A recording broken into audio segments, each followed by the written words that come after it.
My channel. আজকে আমরা চলে এসেছি শ্রীরামপুর সিলেদার্সে।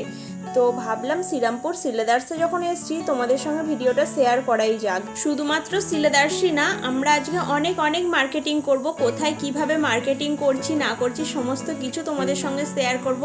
তো তোমরা ভিডিওটা প্রথম থেকে শেষ পর্যন্ত দেখতে থাকো, আশা করি তোমাদের ভিডিওটা ভালো লাগবে। আমরা যে শুধুমাত্র শপিং মল থেকেই মার্কেটিং করব সেটা কিন্তু একদমই না। অনেক ফুটপাতের দোকান আছে, সেই দোকানগুলোতে অনেক ভালো ভালো জিনিসও পাওয়া যায়। তো কোথা থেকে কি কেনাকাটি করব না করব সবটাই তোমাদের সামনে তুলে ধরবো, তোমাদেরকে যতটা সম্ভব হয় তোমাদেরকে দেখানোর চেষ্টা করব। এখন আমরা সিলেদার্সের মধ্যেই আছি। বনুর এখন জুতো পছন্দ করছে, ওর জুতো পছন্দ হচ্ছে না, আর যেটা পছন্দ হচ্ছে ওর পায়ের সাইজে সেটা আসছে না। তো এখন একটা জুতো নিয়ে বসে আছে, ও বুঝতে পারছে না কী করবো, নিজেই কনফিউজ হয়ে যাচ্ছে। ওর জিজুকে জিজ্ঞাসা করছে যে আমি কোনটা নেবো, কীরকম জুতো নেব। তো এই জুতোটাই ও নেবে, কিন্তু কালারটা আলাদা। আমি বললাম এই কালারটা নিস না, এটা ভালো লাগবে না। তো এই ডিজাইনটাই নিয়েছে, সেম ডিজাইন, জাস্ট কালারটা আলাদা। কি কালার সেটাও তোমাদেরকে আমি দেখিয়ে দিচ্ছি। এই সিলেদার্সের জুতো কিন্তু পরে খুব কমফোর্টেবল লাগে আর খুব নরম হয়। আমি বনুকে বলবো কি, আমি যদি নিজে একবার সিলেদার্সে ঢুকি, আমি কোন জুতোটা ছেড়ে কোনটা নেবো সেটাই বুঝতে পারি না, একেবারে কনফিউজ হয়ে যাই।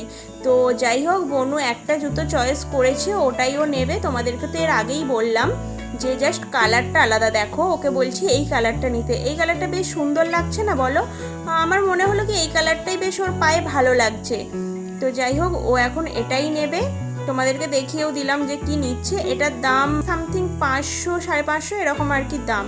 আর খুব নরম আছে, কিন্তু সিলেদার্সের প্রত্যেকটা জুতোই নরম। আর তোমরা যে যেরকম বাজেটের চাইবে সেরকমই কিন্তু পেয়ে যাবে। মোটামুটি স্টার্টিং হচ্ছে ওই 300 কিংবা 250 এরকমই হবে। আর এই সিলেদার্সে এলে না আমারও মনটা যেন কেমন কেমন করে। আর যেহেতু কিছুদিন আগেই না তোতন আমাকে জুতো কিনে দিয়েছে, ওকে এখন যতই বলি না কেন ও একেবারেই কিনে দেবে না। ও বলবে আগে যে তোমার 2 জোড়া জুতো আছে সিলেদার্সের সেইগুলো আগে নষ্ট করো তারপরে, কারণ আমার বাড়িতে আর জুতো রাখার জায়গা নেই। জুতো রাখার র্যাকটা পুরো আমার জুতো রেখেই ভর্তি হয়ে গেছে। বেশ কিছুদিন আগেও আমি জুতো কিনেছি, মানে 2 মাস আগেও কিনেছি, আর তার আগেও 4 মাস আগেও কিনেছি। মানে যখনই আসি কিনে ফেলি, থাকতে পারি না, তো ভালো লাগে কিনে ফেলি। তার আগেরও আমার জুতো আছে, সেগুলো এখনও ভালো আছে। তাই আর জুতো আমি নেব না, নিতে তো খুবই ইচ্ছা করছে, আর বনুর জন্যই এখন দরকার, তো বনুরটাই নিয়ে নিচ্ছি। এখন আমি আর আমার নেব না। তোতনও নিয়েছে, তাই তোতনেরও নেবে না। ও এটা আবার পরে দেখছে যে কেমন কি লাগে, তো বললো না ওটাই কমফোর্টেবল লাগছে। দেখো এই কালারটাই কিন্তু নিলাম। আর এই জুতোর কালারটা না দেখতেও বেশ ভালো লাগছে, খুব মিষ্টি একটা কালার। আর আমি যখনই সিলেদার্সে আসি আমি একবারও দেখলাম না যে সিলেদার্সে একটু ফাঁকা আছে। সব সময় ভিড় থাকে। পুজোর সময় এলে তো কোনো কথাই হবে না।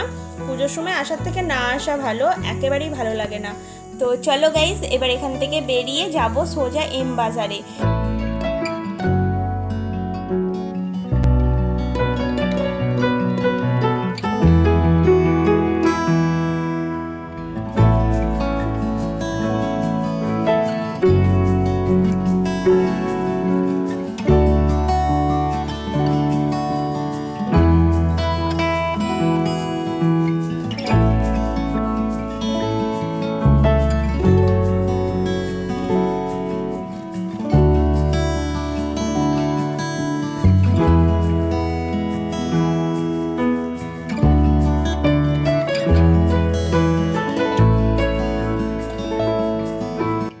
এম বাজার থেকে আমাদের সমস্ত কিছু মার্কেটিং করা হয়ে গেছে। এবার আমরা যাচ্ছি বেড কভার কিনতে।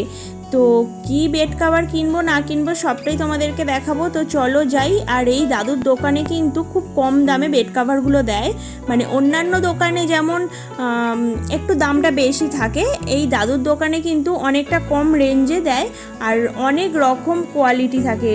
তোমরা যে যেরকম পছন্দ করবে সেরকম নিতে পারো। অনেক রকম কোয়ালিটি, মানে কেউ কেউ ভেলভেটের পছন্দ করে, কেউ কটনের পছন্দ করে। আমি যেমন কটনটাই বেশি ভালোবাসি, তাই আমি কটনের নেব। আমি এখানে 2টো বেড কভার নিয়ে নেবো। আর বনু যে হাতে ধরে আছে দেখতে পাচ্ছ, এই বেড কভারটা নিয়েছে। প্লাস আর ওইখানে যে একটা রাখা আছে, ওটা গোলাপ ফুলের প্রিন্টের উপরে একটা ছাপ, তো ওইটাও নিয়েছে। এবার বনু বলছে যে তুমি একটু সাইজটা মেপে দেখো যে দুটো সাইজ একই কিনা। হ্যাঁ, দুটো সাইজ একই, চোখ বন্ধ করে নেওয়া যায়। তাও একবার দেখে নিলাম। দাদু কোনোদিন ঠকায়নি আমাদেরকে, আর আমি প্রতিবার কিন্তু এই দোকান থেকেই নিয়ে যাই, খুব ভালো। তো এই দুটোই এখন প্যাকিং করে দিচ্ছে, তোমরা দেখতে পাচ্ছ। আর এই বেড কাভারগুলো না খুব ভালো, রং টং একদমই ওঠে না, যেই কালারই নাও না কেন একেবারেই রং উঠবে না, একটু কষও পর্যন্ত ওঠে না। আর কাপড়টা কিন্তু অনেক মোটা, তো ভালো। আমরা এখন চলে এসেছি লস্যির দোকানে। শ্রীরামপুর এসে আর দিলীপদার দোকানে লস্যি খাবো না সেটা কি হয়? তো যাই হোক, লস্যিটা তো খেতেই হবে। এখন নিয়ে নিচ্ছি ঠান্ডা ঠান্ডা লস্যি। স্পেশাল লস্যিটা কিন্তু 40 টাকা, আর ওর মধ্যে কালার দেবে। তো আমার কালার দিয়ে একদমই ভালো লাগে না খেতে, তাই আমি স্পেশাল লস্যিটা নিইনি, আজকে নর্মাল লস্যি নিয়েছি। নর্মাল লস্যিটা 30 টাকা। এর মধ্যেও কিন্তু কাজু থাকে, কিশমিশও থাকে, ছোটো ছোটো করে কোচানো থাকে। আর স্পেশাল লস্যিটা হচ্ছে তোমার 40 টাকা দাম নেয়, সেটা হচ্ছে তোমার কাজু কিশমিশ ওগুলো আবার উপরে গোটা গোটা দেয়, আর ফ্লেভার দেয়, মানে যে যে ফ্লেভারের খাবে ওখানে অনেক রকম ফ্লেভার থাকে, তাকে সেই ফ্লেভারটা অ্যাড করে দেয় লস্যির মধ্যে। আর বনু বলল যে এরকমভাবে দাঁড়িয়ে দাঁড়িয়ে খাবো না, চল আমি খেতে খেতেই যাই বলে যাচ্ছিল। তো বলছে না রে দিদি, যে খেতে খেতে যেতে অসুবিধা হচ্ছে। তো যাই হোক, আমি আগে দাঁড়িয়ে খেয়ে নিই, তারপরে যাব। আর শ্রীরামপুর এলে চারিদিকটা এত ঝলমল করে না, দেখতে খুবই ভালো লাগে। বিশেষ করে বাচ্চাদের জিনিসগুলো দেখতে তো খুবই ভালো লাগে। হ্যাঁ, পুপুর জন্যও দুটো জামা কিনেছি, গরমে পরার ফ্রক নিয়েছি। তো চলো, ভিডিওটা আর বাড়াচ্ছি না, ভিডিওটা এই পর্যন্তই। জাস্ট মার্কেটে এসেছিলাম বলে তোমাদের সঙ্গে একটু ভিডিওটা শেয়ার করলাম। ভিডিওটা ভালো লাগলে একটা লাইক কমেন্ট শেয়ার করে আমার পাশে থেকো।